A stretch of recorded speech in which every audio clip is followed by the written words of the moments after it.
শিক্ষক গুরুজন তারা বাবা মা যখন একটা সন্তানের আদর্শ মনের মতো দিয়ে ভালোবাসা দিয়ে বড় করে একজন শিক্ষকের কাছে মানুষ একজন বাবা মা পাঠায় যে তার শিক্ষা ভালো হওয়ার জন্য, ঠিক আছে, সেফ হওয়ার জন্য, যে আমার কাছে আমার সন্তান জীবনে যেরকম থাকে তার বাবা স্কুলের শিক্ষকের কাছে ছাত্রছাত্রী সবার কাছে সেফ থাকবে।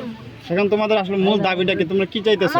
আমাদের দাবি একটাই ভাই, তার পদত্যাগ চাই। আমরা তার পদত্যাগ চাই। কাহিনী করছে এই কাহিনী একবার বিচার চাই, সূক্ষ্ম বিচার চাই।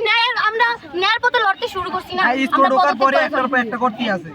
ক্লাসে পরে যে শুনতে চাই আমাদের মতো স্টুডেন্ট ছিলেন না, আমাদের মতো একদিন আপনারা স্কুলে পড়াতে পড়ে গেছে। আপনার বাবা মা তো চাইছে যে আমরা নিজে যাই হোক, আমার বাবা মা আপনার বাবা মা তো চাইছে যাই হোক আমার ছেলেটা ওই জায়গায় যাই হোক, শিক্ষিত হবে, উচ্চ শিক্ষায় শিক্ষিত হবে, সমাজে মাথা উঁচু করে বাঁচবে। এখন আমাদের সমাজে মাথা উঁচু করে বাঁচার বদলে যদি আমাদেরকে মাথা নিচু করে বাঁচতে হয়, সমাজের কাছ থেকে হাজারো কথা শুনতে হয়, তাহলে সেখানে তার পদত্যাগ চাই না কি চাই? আর আমরা পদত্যাগ চাই এবং কি তার মানে কঠোরতম কঠোর শাস্তি চাই আমরা। আমার একটা প্রশ্ন তোমাদের কাছে, তোমাদের স্কুল ম্যানেজমেন্ট কমিটির সাথে কি তোমরা এই বিষয়ে নিয়ে আলাপ আলোচনা করছো? তাদের সাথে কথা বলছো? তারা কি বলছে? তোমাদের কি আশ্বাস দিয়েছে? উনি বলে নাই, এটা বলে এখন যারা বারবার তো দায়িত্বে আছে তারা কি বলছে? তাদের সাথে তোমরা কথা বলছো? তারা কালকে ছিল, তারা বলছে যে এটা নাকি প্রমাণে পাওয়া যায় না। তো একজনেরটা প্রমাণে পাওয়া যায় না, কিন্তু হাজারটা এমন উঠতেছে।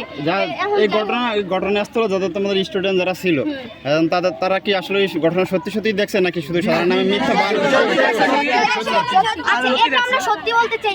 মানে বললাম তো ভাইয়া যে আরো অন্য অনেক জঘন্যতম কাজ করছে। আমরা কি বলবো, একটা মেয়েকে খাতা দেওয়ানোর জন্য রুমে অফার দিব যাওয়ার জন্য, এটা কেমন স্যার যে অফার দেখতে মেয়ে যাওয়ার জন্য? এখন স্কুল ম্যানেজমেন্ট কমিটি তোমাদের সাথে এই বিষয় নিয়ে কোনো বসে নাই যে আসলে এখন আমাদের কোনো সাপোর্টও দিতেছে না, এলে তো সমস্যা। এখন আপনারা আমার বড় ভাই, আপনারা আশা করি আপনারা আমাদের পাশে থাকবেন। অবশ্যই এটা হইব না। সব মানুষ কথা কইলেই চারজনই কথা কই দিবে। এটা যা আছে এটা খাতা কলমে যা হইব এটাই কিন্তু সিদ্ধান্ত, এটা কিন্তু বুঝে দিব। হ্যাঁ, যা দিছে দরখাস্ত তো দেখালে আছে তো কত দেখতে সিদ্ধান্ত কোনটা লইয়া দাও না আর বাবা তোমরা দাবি করছো তো এই যে সিদ্ধান্ত যদি তোমরা লইয়া লাও তাইলে আর এই চারজনের দরকারে গেলে তুমি সিদ্ধান্ত দাও না, আপনি নিলাম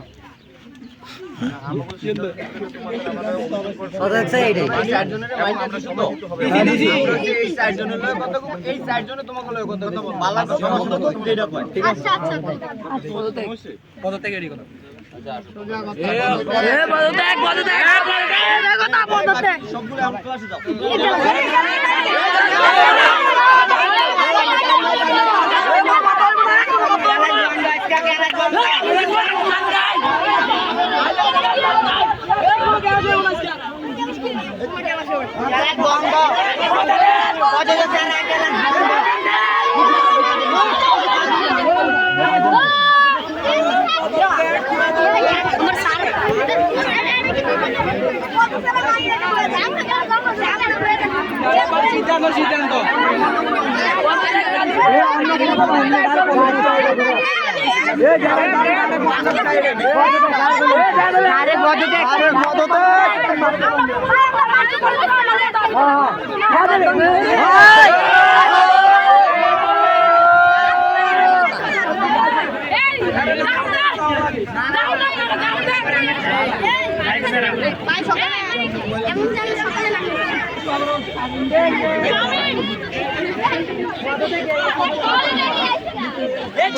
যাও দে